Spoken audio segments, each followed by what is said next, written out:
The person who owns the car in here, or owned the car in here, sadly passed away last week. And they used to be in the Navy. They're obsessed with sails and ropes and drainage and keeping things dry. And they bought the car in here in the 70s and almost immediately, without really using it inexplicably, put it in here. So the car in here has been in here, we think, for something like 45 years. And the car in there is the car that I think made estate cars sexy. It's hardly done any miles. I can't wait to see it. This is, of course, a barn find episode of The Late Break Show, and I'm Jonny Smith.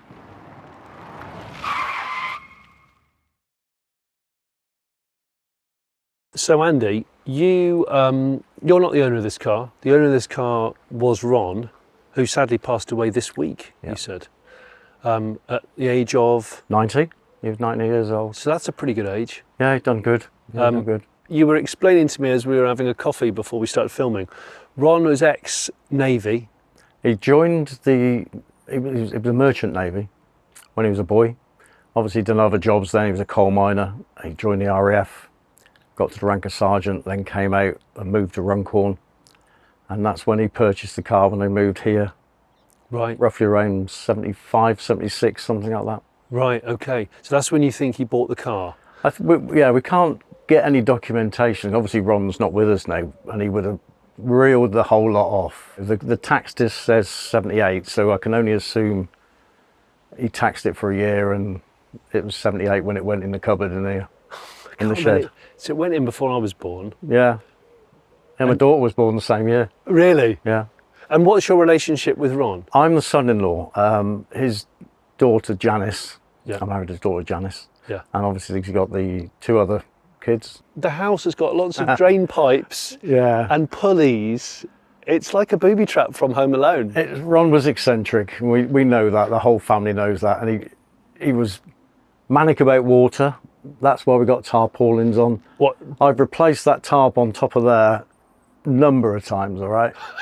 Because it'd end up in someone's garden down there. Yeah. And can you come do me tarp? Just kept tacking another one on? I just kept tacking another one on, yeah. And this one's lasted pretty well. We got a different type of material there. I still don't fully understand why you'd buy a car so new. I think this car's a 1972 or 73. Yeah, I'd only been 6 years old when I know. 6 years old, drive it for maybe a year and then put it in here. I think he had the idea of doing all the chrome on it, the brakes, everything on it. The internals and the bodywork are perfect. And then this took over. They moved here. Car went in the garage and they started doing the house up. Right. We need to go and have a look at this car. Let's go and have a look. Can you show me? I have to admit that this is one of those cars which I've always loved the shape of, and in estate form, it's a beauty, isn't it? It's I think a better looking car than the coupe. Well, you've got the Simon Templar look about it, hasn't it? Very much. Gosh, look at that. The Volvo P1800 ES. ES for estate. What a thing. So this was the run out of the P1800, right? So you said Simon Templar, which is probably the best, what it's best known for. Roger Moore pre-Bond in the P1800. And then I think it started in 61, originally built in the UK, and then Volvo realised that outsourcing it was a terrible idea because they could make it better in-house. So then they eventually made it themselves. So it started as a coupe and then it ended production in 73 as a shooting brake / estate, which is what this is. And to this day, I think it's probably the coolest looking estate car. Yeah, it's a good one, isn't it? It's a really nice good shape to it as well. And I've just noticed, Andy, that tax disc. December 78. 78. Yeah, that's... You think it hasn't That's 47 years, isn't it? So the story is this car, at its youngest, this will be a 1973. It doesn't have a number plate on. We'll find the plate. The back does. Does it? Yeah. At its very youngest, this would be 1973, which meaning it came off the road in 78. 78, yeah. Goodness me. Oh, there's a chopper down here. A rally chopper.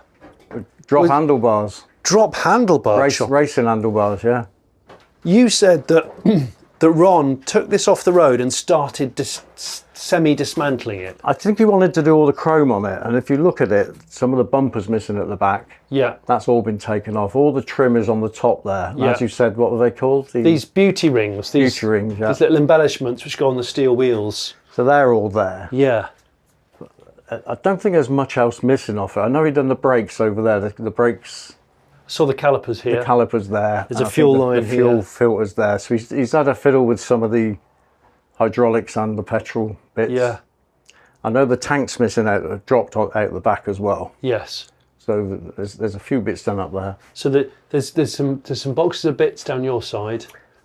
When new, these were only a fraction cheaper than an E-type Jag. I was going to say a Jag, This was in the 60s. And of course, most people, British people at least, were like, I'll have an E-type Jag. It's a faster car. So you say this was finished building around 73, you think? Yeah. So he would be looking at only a 5 or 6 year old car. I know. Can you imagine buying a car and then wanting to that's break it 5 down? or 6 years old? You drive it for perhaps a year and then you park it and do something to it, like take the bumpers off and fettle with it. Hopefully it's not really dismantled under here. We'll have a look in a sec. But these were 1.8 litre, hence the term P1800. I think they did a 2 litre model later on, and some were injected. Do you know if this is injected? Yes, it's definitely injected. Yeah. Is it? Yeah. Okay, that makes my life harder for trying to see if we Full can. of face then. Yeah. I never promise on the Barn Find episodes to get cars running. We try. We try and clean them, and we try and fire them up if we can, if the conditions are right. But we're definitely going to open those doors, have a look at that back end, because the back end's amazing. And that crease down the door that goes into the rear wing. Yeah. Because this is a one-piece body car. It is, yeah. Which is why when they rust, they are really expensive to repair. In fact, the car that holds, or did hold, the Guinness World Record for the highest mileage car of all time is a P1800. That's right, yeah. Over 3 million miles, wasn't it? Yeah, with the same owner. Yeah.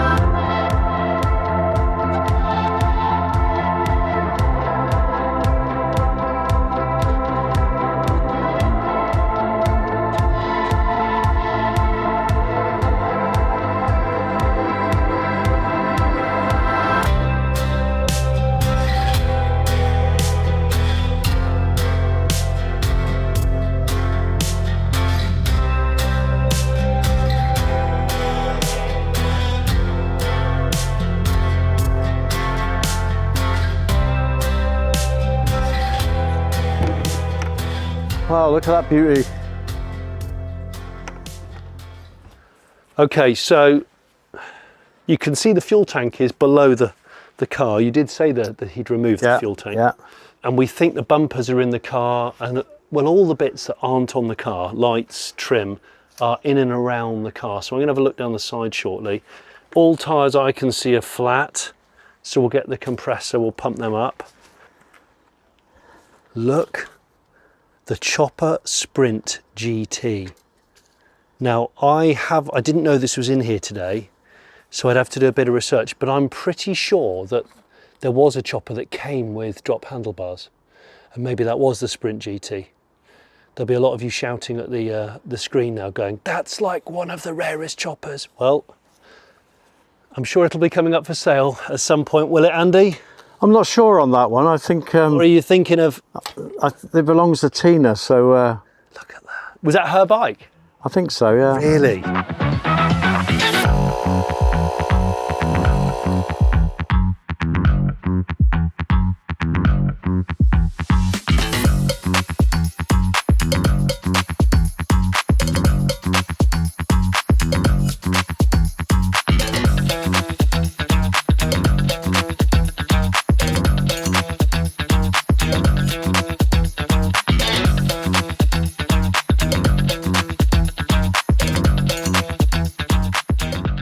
If you were a betting man, would you say that most of this didn't need refurbishing? And he just kind of did it anyway? It's pitted, isn't it? That's the only thing, but... But we don't know if it was pitted when he removed it. Yeah, and again, that's all been painted. That's all been painted. So this gun ammo box here is just full of, they are empty, full of empty cartridges. Why? Don't know. Do not know.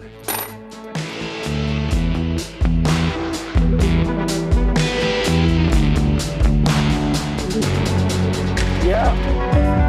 Yeah. Yeah. Go, go, go. Yeah. Go, go, go, go, go, go. Keep the momentum. Yeah. Yeah, yeah, yeah, yeah, yeah. Go, go, go, go.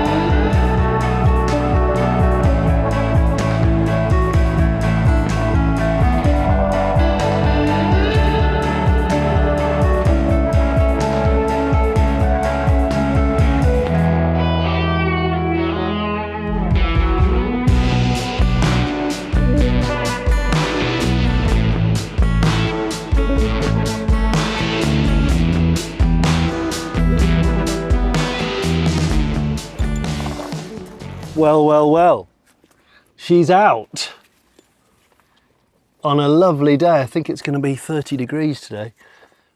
Do you know what's amazing about this car is, although we don't know the reasons for this, the partial stripping, I think he realised that this was going to, shit, no, no, no, no, no, no, no, no, no, quick, quick, quick, quick, quick, quick. Put it in gear, put it in gear. Shit, the bed, my hands. Well, that was a bit fucking stressful. Luckily the car didn't go down back into the garage. I don't know how it came out of gear, because it was in gear. I really made sure it was in second. Anyway, unless it's got no compression.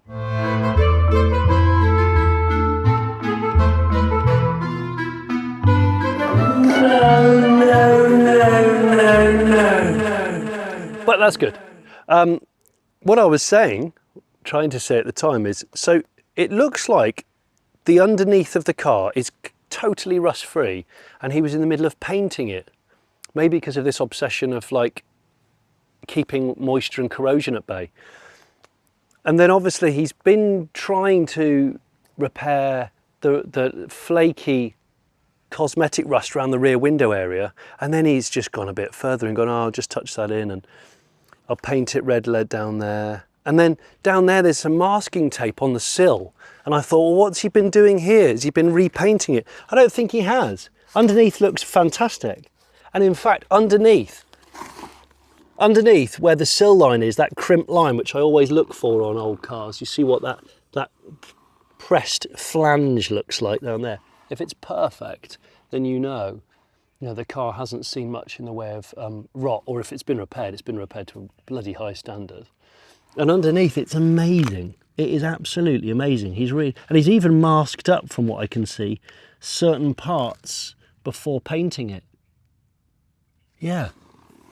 So in theory, you could machine polish this thing, put all the trim back on, rebuild the brakes, and probably recommission the engine. We haven't even looked at the engine yet.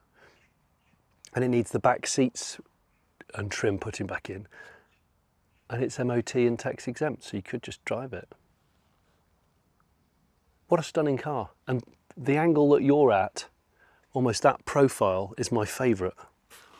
It's just this crease here with this amazing door handle that goes into the chrome trim which sits on here, which I can probably dig out. It's just so nice. With that lovely piece of glass on the tailgate. It's just a floating piece of glass. How slick does this look? You got yourself the shooting brake shape. So we've got bumper, corners and overriders.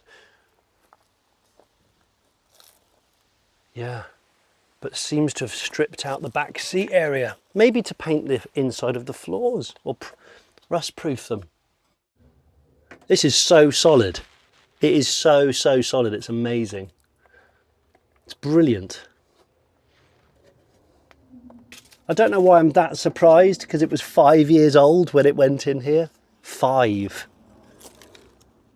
Can you imagine buying a car that's 5 years old and then sticking it in a in a shed and taking a few bits off it and then never ever driving it again.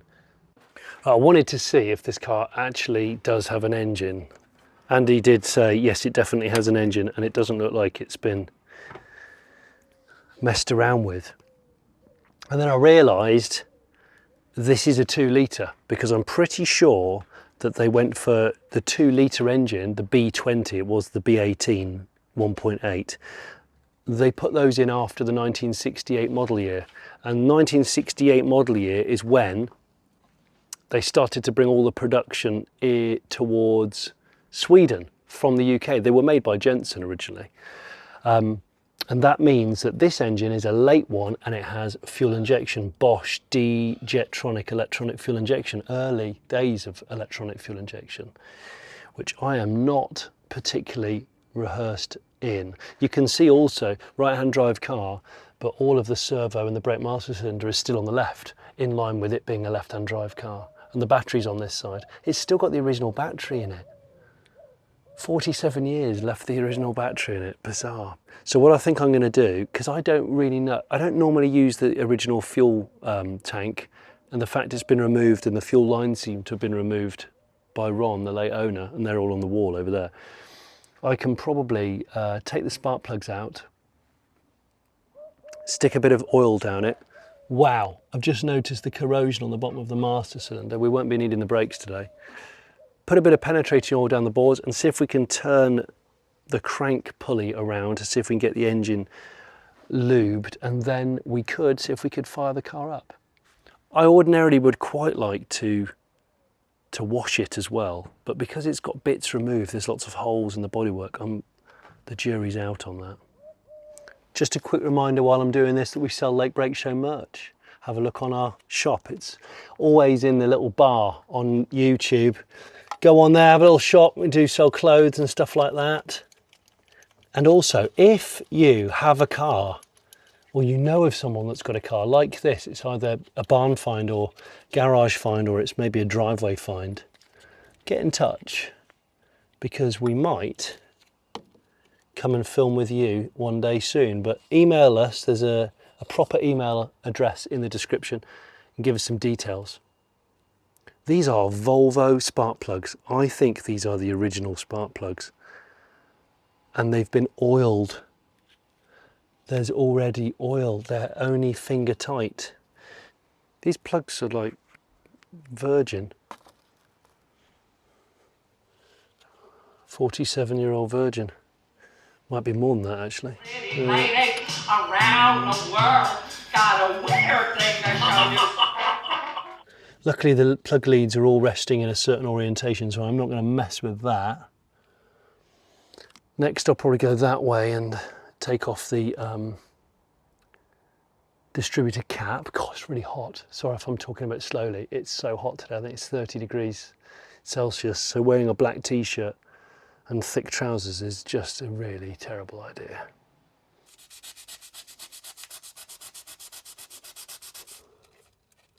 We have done dozens and dozens of barn finds now, dozens. There's a whole playlist. So if you're new to the Late Brake Show, welcome. Don't forget to subscribe and comment. And if you want to support us by Patreon for a couple of pounds a month, you get early access to videos like this, but you also get a blog every week from me, and I show behind the scenes stuff of what I'm currently working on, my own projects and what we're filming.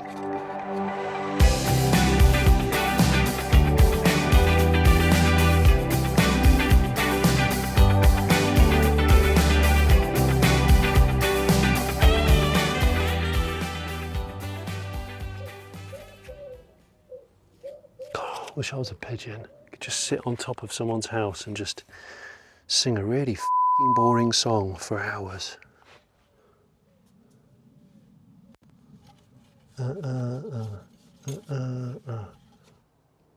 oil is really good. So it's got a Volvo, it's got an official Volvo oil filter on it, I noticed, down the other side. It's just such a young, so mileage young, isn't it? 30,000. Wow.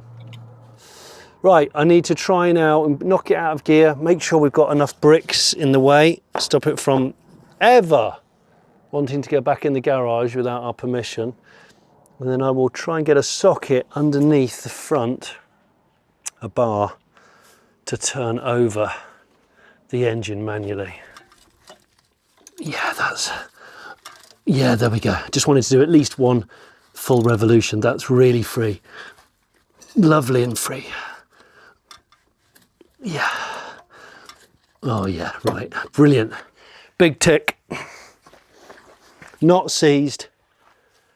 Ignition looks nice. We've cleaned it, cleaned the plugs, and I've left them out. Time to take that really ancient battery off it, put a new battery on it. And then if we get ignition lights, I'm going to go for an engine turn. Obviously it won't fire up because we haven't introduced any fuel. But in the early stages, let's just do that. Let's see if we get it to turn over. I've been racking my brains as to what the front of this car reminds me of, and it's that character from the Ice Age film cartoon, Sid. Looks like Sid. I wonder if this is the original battery. Tudor, but it says Sweden. I didn't think Tudor was a Swedish battery company. I'm trying to do this without damaging the... You need like Vulcan death grip on that flange, because you've hardly got any grip on the side of the battery. I don't have Vulcan death grip on the flange. Okay. Frigging shit, that's the tightest battery I have ever... Look at that retro battery. That's incredible. Tudor, Sweden. I was worried that it was in there for so long that you'd have corrosion in the battery tray, but come and look at this. Battery tray is absolutely blimmin' perfect. Come and have a look in here. Look at that. That is bloody mint. Okay, so I can't get the battery in the hole. It's just a bit too big. I carry a pretty heavy duty battery around. So I've attached it with jump leads, which isn't ideal, but I just want to do an initial turnover to see if we're going to get a spark. But I've just had a real panic. I've looked down and gone, that's a starter motor that maybe old Ron has painted. Is that the starter motor from in the car, or is that a spare one? I need to get under the car and blimmin' look, because I'm not sure. Oh. That's the one from in the car, I've just checked. Shit. I just didn't think to check. I didn't think to check that the starter motor would be out. There's the hole down there, I can see it clearly where it should be. Oh, dicks. That's a dick, isn't it? That's a bit of a dick. On the upside, I found over there by some other tarpaulins this lovely 80s General Motors Vauxhall Opal service pad for the wing. I'm probably going to steal that. I will ask permission. So here's my quandary. I could spend some time putting the starter motor in, but there's always a good chance that the fuel injection will be nadgered, and that's because fuel injection does not like sitting, especially early fuel injection. So I could get it to turn over with a spark, but I still might not get it to run because if the fuel injection's playing up, no dice. This is fantastic.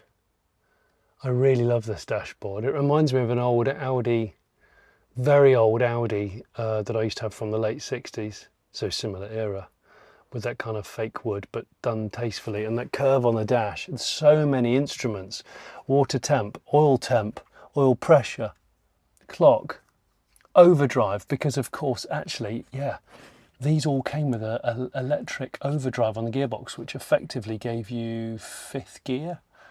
I think it was overdrive on 4th. And that's the thing about these P1800s. They weren't sports cars.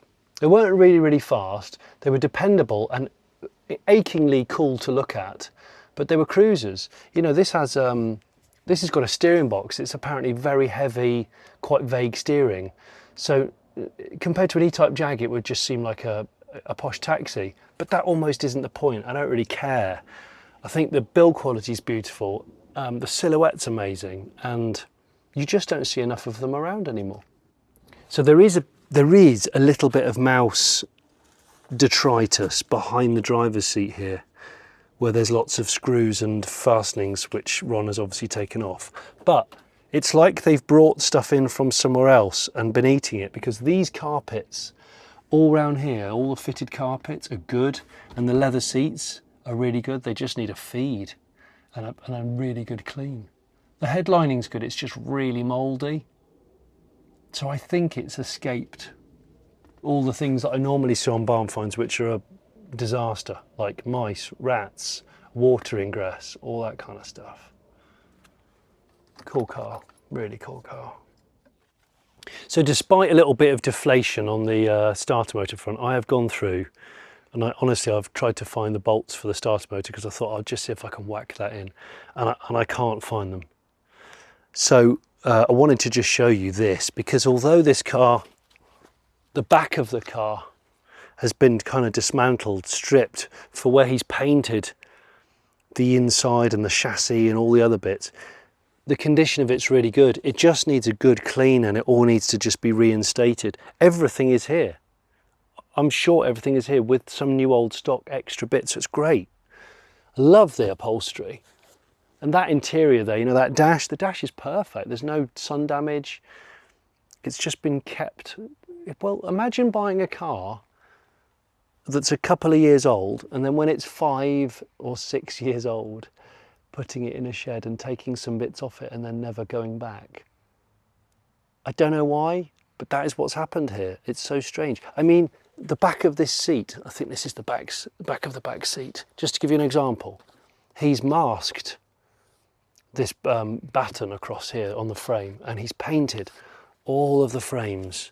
He's painted every single thing that you can find, either masked it off and sprayed it or hand painted it. So it just needs piecing back together. That's what it does, yeah. But what a great car. I made a mistake earlier. I said that they'd only made 8,000 P1800s. They made 8,000 of the ESs, the estates. I think they made nearly 50,000 in total of the P1800s. And despite them going up to 2 litre, they still called it a P1800. What a car though, eh? What a car. I love my job. I'm not going to deny it. Even when we don't get the engine to run, even when we don't get to necessarily clean the car up, we get to hear the story. We get to see a car which has just been hidden out of sight for decades. And even members of the family don't know the exact reasons for this, that and the other. And a car like this, the Volvo P1800 shooting brake, I just think it's lovely to find a car that's survived, and a car which I know is going to live on with another owner. And to that end, remember, if you're interested in this car, do not email us. Email the address that's in the description, and you can speak to the family if you'd like to make an offer on the car and give it a deserved new lease of life. It goes without saying, thank you to everybody that already subscribes to The Late Brake Show. And they comment on videos like this. And if you have a car, or you know of somebody that has a car that is in a real garage or barn, or is in a driveway, in a back garden, outside in the elements, whatever it might be, I've done a lot of them now, get in touch with us via email. There's a link in the description. Send us details like pictures, conditions of the car, backstory, all the things that we need, and I might come and film one near you soon. Thank you.